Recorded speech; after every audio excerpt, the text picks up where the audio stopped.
여러분 한 주간 따스한 봄날 잘 누리셨나요? 자, 오늘은 신명기 마지막 시간입니다. 오늘 3개의 질문을 가지고 함께 이야기 나누도록 하겠습니다. 자, 첫 번째 질문은요. 신명기 23장 1절을 보면 자손을 낳을 수 없는 자들은 여호와의 총회에 들어올 수 없다고 말합니다. 그렇다면 바벨론 포로기에 환관이 된 다니엘과 세 친구 같은 사람들은 아무리 믿음이 좋다 하여도 여호와의 총회에 들어올 수 없는 것인가요? 라고 질문 주셨습니다. 그 정통 유대교에 보게 되면요. 하나님께서 그의 백성된 자들에게 613개의 계명을 주셨다고 보거든요. 뭐뭐 하라 라고 하는 게 248개이고 뭐뭐 하지 말라라고 하는 것이 365개라고 봐요. 그래서 248과 365를 더하게 되면 총 613개의 계명이 되는 겁니다. 자, 이 613개의 계명은요, 창세기부터 신명기까지 안에 있는 오경, 그러니까 창세기부터 신명기까지의 오경 안에 있는 하나님의 말씀을 세분화한 것입니다.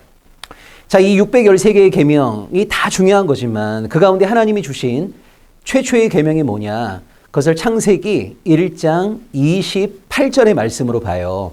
여러분 창세기 1장 28절에 보면 생육하고 번성하라 라는 말씀이 나옵니다. 자, 613개의 계명 모두가 다 중요한 계명이지만 이 최초의 계명, 첫 번째 계명은 보다 엄중한 무게를 가지고 있습니다.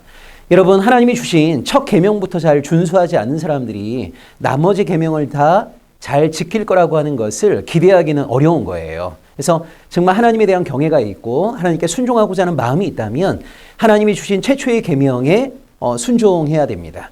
최초의 계명에 순종한 사람들이 나머지 계명들도 존재를 다해 잘 준수할 거라고 우리는 기대할 수 있는 거예요. 그래서 이 생육하고 번성하라 라고 하는 하나님의 말씀에 순종하지 않는 사람들, 즉 생육하고 번성하지 않는 사람들, 생육하고 번성할 수 있는 결혼을 하지 않는 사람들을 유대교에서는 용납할 수 없었던 것입니다. 여러분 신명기 23장을 보시면 소 제목이요. 총회에 들어오지 못하는 사람들이라고 되어 있습니다. 신명기 23장 거기 소제목을 보시면 총회에 들어오지 못하는 사람들 이렇게 되어 있거든요. 여기 총회에 들어오지 못한다는 말은 하나님의 백성 공동체에 들어올 수 없다는 말이에요. 자, 그렇다면 어떤 사람들이 하나님의 백성 공동체에 들어올 수 없을까? 자, 신명기 23장 1절을 보겠습니다. 고안이 상한 자나 음경이 잘린 자는 여호와의 총회에 들어오지 못하리라. 자, 여러분 왜 고안이 상한 자나 음경이 잘린 자는 여호와의 총회에 들어오지 못할까요? 바로 이들은 생육하고 번성하라는 하나님의 말씀에 순종할 수 없는 사람들이기 때문에 그런 거예요. 그러니까 하나님께 순종하지 않는 사람이 하나님의 백성이 될 수는 없는 거죠.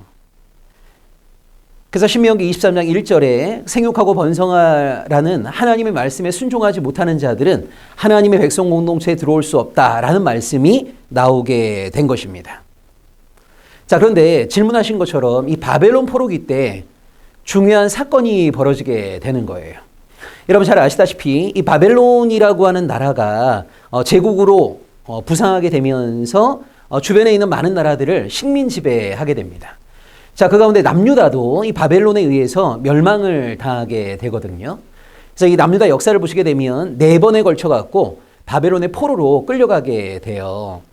자, 그 4번의 포로 가운데서 주전 605년에 다니엘과 세 친구가 있었고요. 주전 597년에 여호야긴 왕과 에스겔을 비롯한 10,000명의 사람들이 끌려가게 되고, 자, 중요한 것이 바로 이 주전 586년입니다. 주전 586년에는요, 예루살렘 성전도 무너지고, 그 다음에 예루살렘 도시도 붕괴되고, 다윗 왕조도 몰락하게 됩니다. 그래서 정말 엄청나게 많은 사람들이 바벨론의 포로로 끌려가게 되거든요. 자, 바벨론은 자신들이 정복했던 나라 사람들 중에서 이 엘리트들을 포로로 끌고 갔어요. 그러니까 남유다 백성이라고 해서 모두가 다 바벨론의 포로로 끌려간 것이 아니라 남유다 백성들 가운데 엘리트들이 바벨론의 포로로 끌려가게 되었습니다. 자, 이 엘리트 중에서도 엘리트들을 바벨론은 뽑아왔고요. 왕궁에서 일하는 자로 삼았단 말이에요. 그때 왕궁에서 일하는 자로 뽑힌 사람들 가운데 대표적인 사람이 누굽니까? 바로 다니엘과 세 친구이고요. 그 이후에 느헤미야라든가 모르드게라든가 이런 사람들도 왕궁에서 일하는 자가 됩니다. 자, 이들은 왕궁에서 일을 하게 되면서 자신들의 의지와 무관하게 환관이 된 거예요. 자, 환관이 되었다는 말은 뭡니까? 신명기 23장 1절에 나와 있는 것처럼 고환이 상한 자가 된 거예요. 고환이 상한 자가 되었기 때문에 생육하고 번성하라는 하나님의 말씀에 순종할 수가 없어요. 그 다음에 신명기 23장에 나와 있는 소제목처럼 여호와의 총회에 들어올 수가 없게 된 겁니다. 자, 근데 여러분 보세요. 다니엘과 세 친구나 느헤미야나 모르드게 같은 사람들이 하나님에 대한 신앙을 저버렸습니까? 여호와 신앙을 버리고 다른 종교로 배교를 했습니까? 전혀 그렇지 않거든요. 이들은 자신들의 의지와 무관하게 환관이 된 거예요. 자, 그런데 신명기 23장 1절의 말씀의 근거에 보면 이들은 하나님의 백성 공동체의 지체가 될 수 없는 거예요. 이 얼마나 안타까운 상황입니까? 자, 그래서 바벨론 포로기 이후에 하나님께서는 이스라엘 공동체에게 새로운 말씀을 주십니다. 그것이 바로 이사야 56장 4절과 5절 말씀입니다. 여호와께서 이와 같이 말씀하시기를 나의 안식일을 지키며 내가 기뻐하는 일을 선택하며 나의 언약을 굳게 잡는 고자들에게는 내가 내 집에서 내 성 안에서 아들이나 딸보다 나은 기념물과 이름을 그들에게 주며 영원한 이름을 주어 끊어지지 아니하게 할 것이며. 여러분, 보통 이사야 56장부터 66장은요 바벨론 포로기 이후에 하나님께서 이스라엘 공동체에게 주신 말씀으로 이해하거든요. 자, 바벨론 포로기 이후에 하나님께서 어떤 말씀을 새롭게 선포하고 있습니까? 생육하고 번성할 수 없는 고자라 하더라도 하나님을 경외하고 하나님께 순종하는 자라면 그는 하나님의 백성이 될 수 있다는 거예요. 자, 분명히 신명기 23장 1절에서는요 고환이 상한 자는, 음경이 잘린 자는 하나님의 백성이 될 수 없었죠. 근데 바벨론 포로기 이후에 고환이 상하고 음경이 잘리고 생육하고 번성하라는 말씀에 순종할 수 없는 자라 하더라도 하나님을 경외하고 나머지 하나님의 말씀에 순종하는 자라면 그는 하나님의 백성 공동체의 일원이 될 수 있는 새로운 길이 열리게 된 거예요. 자, 여기서 이 사람이 정말 하나님을 경외하는가? 이 사람이 정말 하나님께 순종하는가? 라고 하는 것을 확인하는 가장 중요한 잣대가 뭐냐면 안식일을 지키는 겁니다. 자, 누가 하나님의 백성입니까? 안식일을 신실하게 지키는 사람이 하나님의 백성인 거죠. 누가 하나님의 백성입니까? 하나님을 경외하는 마음으로 일상의 삶에서 미시파트와 ጼ데크의 삶을 살아내는 자가 하나님의 백성인 거예요. 그래서 비록 고자라 하더라도 이 하나님의 백성됨의 핵심을 지켜내고 있다면 그는 하나님의 백성이 될 수 있다라고 하는 새로운 말씀이 이사야 56장 4절과 5절에 주어지게 되었습니다. 마치 뭐가 연상되시죠? 민수기 공부할 때요. 민수기 27장과 36장에 그 슬로브앗의 딸들의 이야기 나왔었잖아요. 그러니까 원래 하나님께서는 아버지가 죽게 되면 이 아버지의 유산을 아들들이 물려받도록 하셨거든요. 근데 이 슬로브앗은 아들이 없어요. 딸만 5이었어요. 딸들이 모세를 통해서 하나님께 문제 제기를 합니다. 아들이 없다 하더라도 딸들이 이렇게 시퍼렇게 살아있는데 딸들이 아버지의 유산을 받을 수 있는 것 아닙니까? 라고 딸들이 문제 제기를 했을 때 이런 새로운 상황 속에서 하나님께서는 새로운 말씀을 이스라엘 공동체에 주셨거든요. 신명기 23장 1절의 말씀이 이사야 56장 4절과 5절에서 새롭게 전환되는 것도 바로 새로운 상황 속에서 하나님에 대한 신앙을 버린 것도 아니고 배교를 한 것도 아니고 자기의 의지와 무관하게 환관이 된 사람들이 정말 신명기 23장의 말씀에 근거해서 하나님의 백성 공동체의 일원이 될 수 없는가? 자, 이런 새로운 상황 속에서 하나님은 새로운 말씀을 주고 계십니다.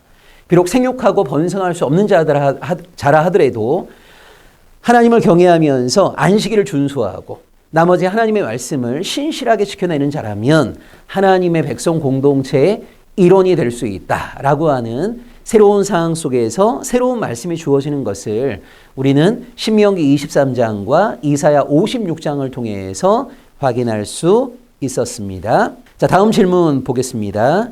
신명기 28장을 근거로 하여서 이 신명기 신학이 탄생했다는 이야기를 들었습니다. 신명기 신학이라고 하는 것은 무엇이며 신명기 신학이라고 하는 것이 왜 중요한지에 대해서 알고 싶습니다. 자, 이 신명기 신학이라고 하는 것은요, 구약 시대에 이스라엘 백성들이 가지고 있었던 대표적인 신학적 사고였다. 자, 이렇게 이해하시면 되겠습니다. 그러니까 구약 시대에 이스라엘 백성들이 가지고 있었던 대표적인 신학적 사고가 신명기 신학입니다. 자, 그럼 신명기 신학의 핵심적인 내용은 뭐냐? 하나님께 순종하면 복을 받고 하나님께 불순종하면 벌을 받는다는 거예요. 즉 우리가 하나님께 무엇을 뿌렸느냐에 따라서 내가 뿌린 그대로를 거둔다고 보는 겁니다.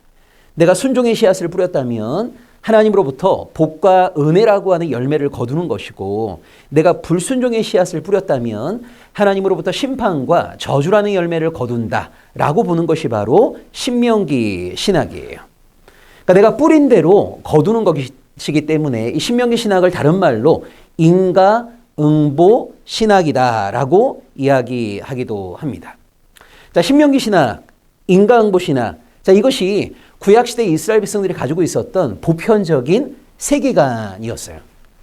여러분, 세계관이라고 하는 게 뭐죠? 세계 안에서 일어나고 있는 다양한 사건들, 또 어떤 그 일들을 이해하고 해석하는 관점, 이걸 우리가 세계관이라고 할 수 있는 거거든요. 그러니까 구약시대 이스라엘 백성들은요, 세계 안에서 일어나고 있는 무수한 사건들을 이 신명기 신학이라고 하는 세계관적 관점으로 이해하고 해석을 하였습니다. 자, 이런 신명기 신학을 중심으로 이스라엘 역사를 기록한 것을 우리는 신명기 역사서라고 이해를 해요. 자, 그 신명기 신학이 뭐라고 그랬죠? 내가 하나님께 무엇을 뿌렸느냐에 따라서 그대로를 거둔다고 보는 거예요. 그래서 이 신명기 신학의 근거에서 이스라엘 역사를 기술한 것이 바로 신명기 역사서입니다. 그러니까 결국 이스라엘 백성이 하나님께 뿌린 대로 거두었다는 거죠. 자, 그 신명기 역사서에는 4권이 있습니다. 여호수아, 사사기, 사무엘, 열왕기. 자, 요 4권을 우리는 신명기 역사서라고 얘기해요. 신명기 신학의 근거에서 이스라엘 역사를 기술했다라고 보는 겁니다. 자, 여러분 어떻게 생각하세요? 내가 하나님께 무엇을 뿌렸느냐에 따라서 내가 뿌린 그대로를 거둔다라고 하는 신명기 신학을 가지고 우리가 세계에서 일어나고 있는 많은 일들을 해석한다, 이해한다. 여러분 실제 우리 일상의 삶을 보시게 되면요, 뿌린 대로 거두는 경우들이 굉장히 많이 있어요. 그러니까 신명기 신학이라고 하는 것이 일상의 많은 사건들을 이해할 수 있는, 일상의 많은 사건들을 해석할 수 있는 용이한 틀이 된다라고 하는 것을 우리는 많이 경험할 수 있습니다. 여러분 열심히 공부한 사람들이 좋은 성적을 받을 가능성이 높아지지 않겠습니까? 공부하지 않은 사람들이 나쁜 성적을 받을 가능성이 높은 거예요. 맨날 방황하고 방탕하고 무분별하게 살았던 사람이 여러 가지 질병에 시달릴 가능성이 보다 높은 거예요. 맨날 도박하는 사람들이 가산을 탕진할 가능성이 높아지는 것 아니겠습니까? 그래서 이 뿌린 대로 거둔다라고 하는 것이 일상의 삶을 이해하는 매우 용이한 틀이 된다라고 하는 것 우리가 이해할 수 있어요. 자, 그런데 인간의 삶이라고 하는 것은 우리가 생각하는 것보다 훨씬 더 복잡합니다. 여러분 인간의 삶을요, 이 신명기 신학이라는 하나의 잣대만을 가지고 100% 해석할 수 있나요? 100% 이해할 수 있나요? 그렇지 않습니다. 여러분 인간의 삶 안에는요, 신명기 신학으로 해석되지 못하는 빈틈이 존재한단 말이에요. 자, 오늘날 정말 하나님 앞에서 온전히 살아가려고 발버둥 치는 사람들, 정말 정직하고 진실하고 거룩하게 살아가는 사람들이 복을 받고 은혜를 받고 그런 사람들이 성공하고 승리하는 그런 모습들을 우리가 보고 있습니까? 반대로 많은 경우에는요, 자기밖에 모르는 이기적인 사람들이 세상의 권력을 장악하고 휘두르면서 의로운 사람들이나 정직하고 진실한 사람들을 핍박하는 경우들도 우리는 많이 목격하게 된단 말이에요. 그러니까 신명기 신학이라고 하는 잣대가 인간의 삶의 많은 부분들을 해석하기에 용이한 틀인 것은 분명하지만 신명기 신학이라고 하는 하나의 잣대만으로 인간의 이 복잡 다단한 삶을 다 해석해낼 수 있다? 그렇지 않습니다. 신명기 신학으로 해석되지 못하는 인간 삶에 빈틈이 있다라고 하는 것을 성경은 말해줘요. 그것이 뭐죠? 욥기입니다. 하나님 앞에 의롭게 살았던 사람들도요, 고난받을 수 있어요. 하나님 앞에 의롭게 살았던 사람들도요, 가산을 다 날릴 수 있는 것이고요. 자녀들이 그 죽임을 당할 수도 있는 것이고요. 자신의 온몸에 악창이 들어갔고 신음하고 고생할 수도 있는 겁니다. 특별히 믿는 사람들끼리 교제하는 관계 안에서와 믿지 않는 자들과 함께하는 관계 속에서 이 신명기 신학의 적용 유무는 달라지게 되는 거예요. 여러분, 이스라엘 역사에서도요, 이스라엘 백성들끼리 모여 있을 때는요, 신명기 신학이 적용되는 경우들이 많이 있었어요. 여러분, 이스라엘 백성이라고 하는 것은 전체적으로 보게 되면 모두가 다 하나님을 믿는 사람들 아닙니까? 하나님의 백성이라고 하는 정체성을 고백하는 사람들 아닙니까?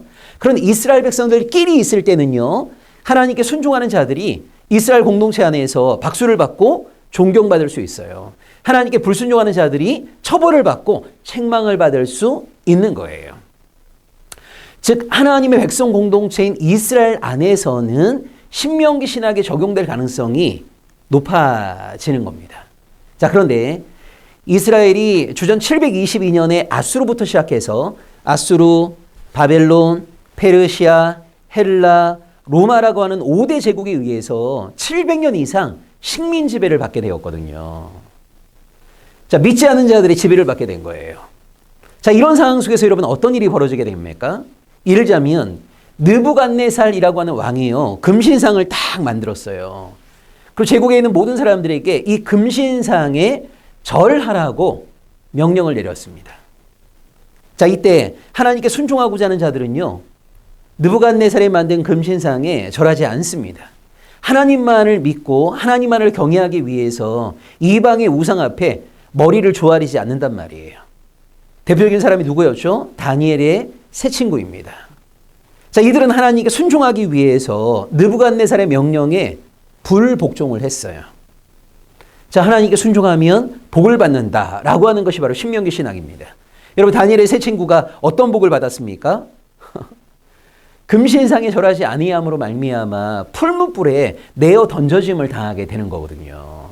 아니, 하나님께 순종하면 복을 받아야 되는데 불순종을 할 때만이 심판과 저주를 받아야 되는데 하나님께 순종하고자 했던 다니엘의 세 친구를 기다리고 있는 것은 풀무불이었어요. 요셉도 그렇습니다. 여러분, 요셉은요, 보디발의 아내가 유혹을 했을 때 과감하게 그 유혹을 뿌리쳤어요. 요셉이 보디발의 아내의 유혹을 뿌리친 이유가 뭐죠? 하나님에 대한 경외 때문에 그런 거예요. 근데 보디발의 아내의 유혹을 뿌리친 하나님을 경외했던 요셉을 기다리고 있는 것은 뭡니까? 성폭행범이라고 하는 누명을 쓰고 감옥에 수감되는 거였거든요. 아니, 분명히 하나님께 순종하면 복을 받아야 되는데 하나님께 순종하고자 했던 자들을 기다리고 있는 것은 감옥이었고 풀무불이었단 말이에요. 자, 이처럼 불의한 자들의 권력을 장악하고 불의한 자들의 세상을 지배하는 현실 속에서는요, 의롭고 정직하고 진실하고 거룩한 하나님의 백성들은 핍박을 당하기도 하는 거예요. 하나님께 순종하는 결과 십자가의 고난을 짊어지기도 하는 것입니다. 그래서 우리는 신명기 신학을요, 아무 상황에서나 함부로 적용해서는 안 되는 거예요. 모든 상황 속에서 신명기 신학을 적용하게 되면 결국에는 현실에서 성공하고 현실에서 승리한 사람들이 자신들을 종교적으로 정당화시킬 수 있는, 내가 이렇게 성공하고 승리하게 된 것은 하나님께 순종했기 때문이야, 하나님께 복을 받았기 때문이야 라고 자기를 정당화시킬 수 있는 논리가 될 수도 있다. 그래서 이 상황과 맥락에 대한 이해 속에서 신명기 신학적 사고를 잘 적용하는 것이 중요하다라고 하는 거 꼭 기억해 주시면 좋겠습니다.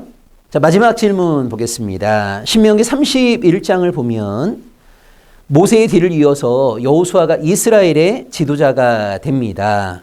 많고 많은 사람 가운데 여호수아가 모세의 뒤를 이어서 이스라엘의 지도자로 선출된 이유가 있는지 궁금합니다. 라고 질문 주셨습니다. 여러분 아시다시피 이 모세에게는요, 두 아들이 있었어요.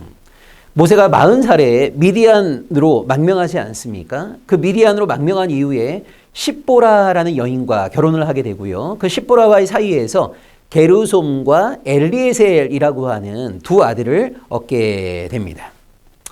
근데 모세는 죽기 전에 자신의 두 아들에게 자신의 정치 지도력을 세습하지 않아요. 모세는 자신의 정치 지도력을 누구에게 이양합니까? 자신의 비서실장으로 오랜 세월 동안 봉직했던 여호수아에게 자신의 리더십을 이양하게 돼요. 자, 여호수아는 오랜 세월 동안 모세의 비서실장으로서 모세의 일거수일투족을 가장 가까이에서 관찰하고 배웠던 사람입니다. 자, 이 왜 여호수아가 이스라엘의 지도자로 하나님의 선택을 받게 되었을까? 자, 우리가 출애굽기 백문백답에서 왜 많고 많은 사람 가운데 모세가, 그것도 80세의 모세가 출애굽의 지도자로 하나님께 선택되었을까라는 이야기를 나누었어요. 그때 제가 4가지를 강조했습니다. 우리가 복습하는 의미에서 다시 한번 볼까요? 왜 모세가 하나님으로부터 출애굽의 지도자로 선택될 수 있었을까? 첫 번째 이유는요, 모세 스스로가 40살에 출애굽을 해본 경험이 있었다는 거예요. 자, 모세는 40살에 출애굽을 했습니다. 그러니까 출애굽을 해본 경험이 있는 모세가 이스라엘 백성들의 출애굽을 잘 도와줄 수 있었어요. 이것이 첫 번째 이유입니다. 자, 두 번째 이유는요, 모세는 40세에 출애굽한 이후에 40년 동안 미디안 광야에서 이 양들을 쳤단 말이에요. 양을 치는 목자로서 살아왔습니다. 여러분 아시다시피 양이라고 하는 동물은요, 초식 동물 가운데 가장 고집이 센 동물로 정평이 나 있어요. 40년 동안 이렇게 고집 센 양을 모세는 40년 동안 유목을 했습니다. 자, 그러면서 40년 동안 양을 쳤던 모세는요, 지상에서 가장 온유한 자로 성품이 바뀌었어요. 그리고 40년 동안 양을 친 다음에 이제는 하나님의 선택을 받은 이후에 40년 동안 양만큼이나 고집이 세고 목이 곧았던 이스라엘 백성들을 인도하는 지도자로 40년간의 사역을 신실하게 감당했던 것입니다. 그러니까 양을 치는 40년간의 어떤 그 훈련의 시간들을 통하여서 성품이 바뀌었고, 그런 모세를 하나님은 40년 동안 이스라엘 백성들을 인도할 수 있는 자로 사용하셨던 것을 보게 돼요. 그래서 우리가 여기서 뭘 우리가 알 수 있는 거냐면, 하나님께서는 이 준비된 자를 사용해 주시는구나. 아마 모세는 40년 동안 미디안 광야에서 양을 치면서 이것이 그런 의미가 있다라고 하는 것을 전혀 이해하지 못했을 것입니다. 근데 양을 치는 40년간의 훈련의 시간이 없었다면 이스라엘 백성을 인도할 수 있는 40년간의 시간을 신실하게 잘 감당할 수 있었을까요? 아마 그러지 못했을 겁니다. 그 40년간의 훈련이 있었기 때문에 모세는 40년 동안 이스라엘 백성을 이끌 수 있는 지도자로서의 사역을 신실하게 감당할 수 있었다라고 우리는 볼 수 있어요. 자, 세 번째, 모세는요, 40년 동안 양을 치면서 이 미디안 광야길을 누구보다 잘 이해하는 사람이었습니다. 매일 양을 치면서 그 광야길을 얼마나 많이 걸었겠어요. 광야길에 대한 해박한 이해를 갖고 있었단 말이에요. 그래서 여러분, 이스라엘이 출애굽한 이후에 가나안으로 이동하는 이 경로를 모세는 잘 알고 있었어요. 그러니까 이스라엘 백성을 잘 인도할 수 있었던 거죠. 자, 네 번째는 모세는 누구보다 바로의 압제 가운데 시달리는 히브리인들이 해방되기를 간절히 원했던 사람입니다. 그 모세의 간절한 소망을 기억하고 계셨던 하나님께서는 모세가 가장 잘 훈련되어 있었던 때에 모세를 출애굽의 지도자로 부르셨던 것이거든요. 자, 이제 40년간의 광야 여정을 마무리하고 출애굽 2세대는요, 요단강을 건너서 가나안 땅으로 진격해 들어가야 되는 시점인 거예요. 자, 출애굽 2세대가 가나안 땅에 들어가게 되면 가나안 7부족들과 치열하게 싸워야 됩니다. 모세와 함께 애굽을 탈출했던 출애굽의 1세대는 이 광야 여정 가운데서 대부분 죽음을 맞이하게 되었습니다. 그리고 출애굽 1세대의 지도자였던 모세도요, 출애굽 1세대와 함께 자신의 사역을 마무리하고 이스라엘의 지도력을 여호수아에게 이양을 해요. 자, 왜 여호수아일까? 출애굽의 경험과 광야의 길을 밟아본 경험이 있는 모세를 하나님이 출애굽 1세대의 지도자로 선택하셨던 것처럼 아말렉 민족과의 전쟁 경험과 가나안 땅을 밟아본 여호수아를 하나님께서는 출애굽 2세대의 지도자로 선택하고 있습니다. 여러분 출애굽 2세대는요. 이제 요단강을 건너서 가나안 땅에 들어가야 되거든요. 근데 지금 이스라엘 공동체 안에서 가나안 땅을 밟아본 경험이 있는 사람은 여호수아와 갈렙밖에 없어요. 오랜 세월 이스라엘 공동체의 군사 지도자로서의 역할을 감당했던 사람이 누굽니까? 바로 여호수아입니다. 출애굽기 17장에 보시게 되면 출애굽한 이스라엘을 아말렉이 공격하였을 때 그 아말렉 민족과 전쟁터에서 치열하게 싸웠던 사람이 누굽니까? 바로 여호수아이거든요. 그러니까 가나안 땅을 밟아본 경험도 있고 가나안 땅에 들어가게 되면 이스라엘은 가나안 7부족과 치열하게 전쟁을 치러야 되는데 그동안 오랜 세월 이방 민족과의 전쟁 때에 이스라엘의 군사 지도자로서의 역할을 감당했던 사람이 바로 여호수아이거든요. 그러니까 이 가나안 땅을 밟아왔죠. 이방 민족과의 전쟁 때 치열하게 싸울 때 이스라엘의 군사 지도자로서의 역할을 감당했던 사람이 또 여호수아죠.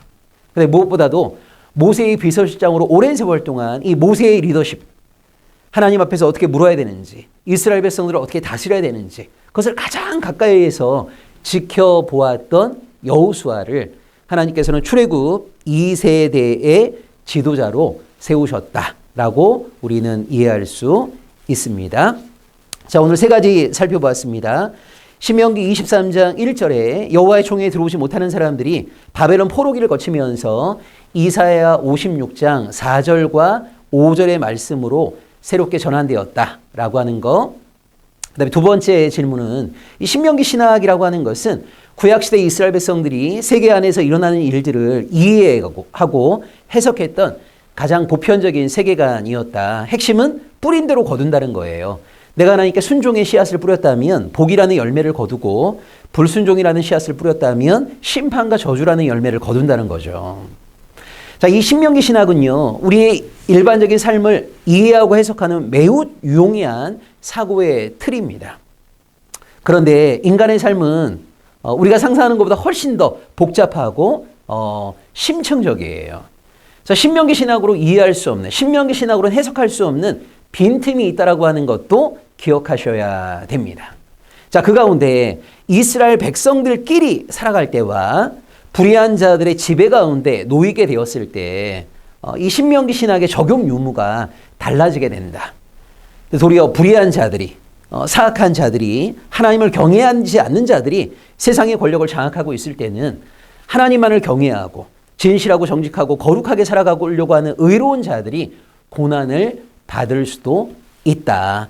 그래서 이 상황과 맥락에 대한 이해 속에서 신명기 신학의 적용 유무를 판단해야 된다라는 말씀 드렸습니다. 그 다음에 왜 여호수아가 출애굽 2세대 지도자가 되었는가? 출애굽 1세대 지도자로 모세가 가장 적격이었던 것처럼 이제 출애굽 2세대는 요단강을 건너서 가나안 7부족과 치열하게 싸워야 돼요.